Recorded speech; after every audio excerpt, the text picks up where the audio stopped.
मैं डॉक्टर ईशा शर्मा आज आप लोगों के सामने एकांकी का अर्थ एवं परिभाषा के विषय में बात करूंगी और इसमें इनका थोड़ा सा अर्थ भी देंगे हम लोग, दो व्याख्याएं भी देंगे, परिभाषाएं जो विद्वानों ने कही हैं वो देंगे।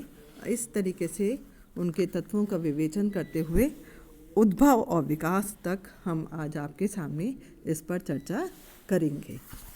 एकांकी नाटक का ही एक भेद है। नाटक में एकाधिक अंक होते हैं जबकि एकांकी में एक ही अंक होता है।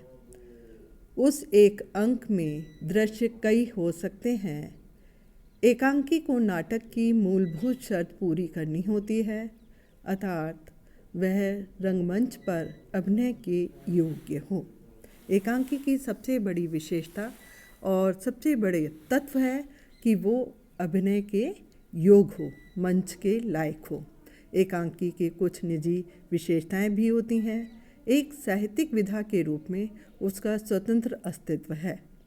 विभिन्न विद्वानों ने एकांकी की अपनी अपनी परिभाषाएं दी हैं, जिनमें से कुछ ज़्यादा प्रसिद्ध जो परिभाषाएं हैं उनको मैं आपके सामने बताती हूँ। डॉक्टर रामकुमार वर्मा, जो प्रतिष्ठित हिंदी एकांकीकार हैं, डॉक्टर रामकुमार वर्मा, उन्होंने इसके विषय में कहा है कि एकांकी एक ही अंक की नाटकीय रचना को कहते हैं।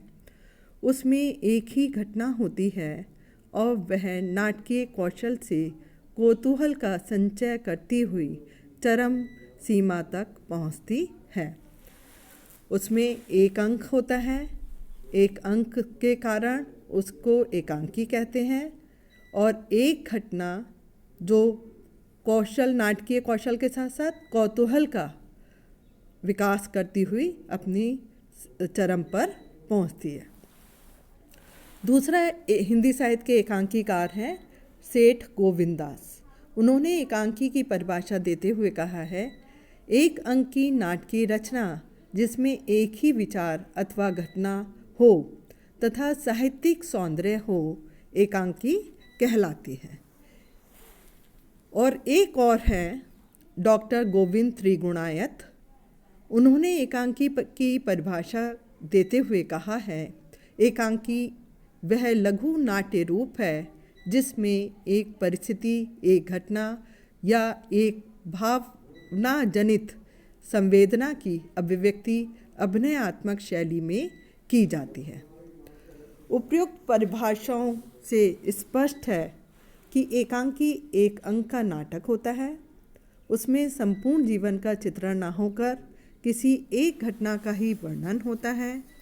इसमें संक्षिप्तता अनिवार्य होती है। नाटकीयता का गुण आवश्यक होता है।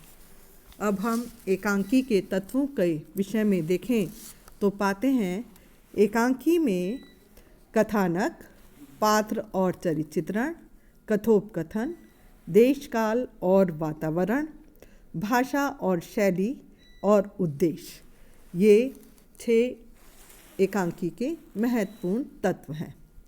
पहला, कथानक के अंतर्गत अगर हम इसका विस्तार करें तो वो है जिसे कथानक कहते हैं, यह कथा भाग का प्रख्यात उत्पाद अथवा मिश्रित भी हो सकता है, कथानक कहलाता है।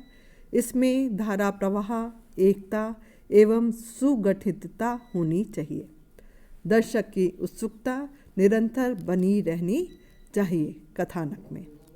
दूसरा, पात्र और चरित्र चित्रण। एकांकी में पात्र संख्या सीमित होनी चाहिए। पात्रों में वैविध्य होना चाहिए। उनका चरित्र चित्रण इस प्रकार होना चाहिए कि वास्तविक से प्रतीत हों। चरित्रांकन बाह्य अथवा आंतरिक दोनों प्रकार का होना चाहिए। तीसरा है कथोपकथन। इसे संवाद भी कह सकते हैं। इसमें पात्रों की परस्पर बातचीत होती है। कथोपकथन पात्र अनुकूल, अवसर अनुकूल, संक्षिप्त, नाटकीय एवं उत्साहवर्धक होना चाहिए। कथोपकथन से ही कथानक आगे बढ़ता है। चौथा है देशकाल और वातावरण। नाटक के ही समान एकांकी में भी देशकाल एवं वातावरण का समुचित चित्रण होना चाहिए। किस देश की घटना है, किस काल की घटना है, इसका चित्रण होने से रचना वास्तविक सी लगती है। वातावरण चित्रण से रचना में स्वाभाविकता आती है। पांचवा है भाषा और शैली। एकांकी की भाषा सरल, सहज एवं स्वाभाविक होनी चाहिए। वह पात्र अनुकूल एवं अवसर अनुकूल होनी चाहिए। भाषा में साहित्यिक सौंदर्य आवश्यक होना चाहिए। व्यास शैली, समास शैली, गुम्फन शैली, तरंग शैली, परिगणन शैली, इतिवृत्तात्मक शैली, व्यंग्यात्मक शैली, ललित शैली आदि का आवश्यकता अनुसार समुचित प्रयोग होना चाहिए। छठा है उद्देश्य। उद्देश्य के बिना कोई भी रचना हो ही नहीं सकती। उद्देश्य स्पष्ट एवं सुनिर्धारित होना चाहिए।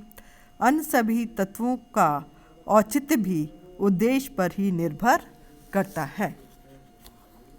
इस तरह बच्चों, ये एकांकी के 6 तत्व हैं। इन 6 तत्वों के आधार पर हम किसी भी एकांकी की समीक्षा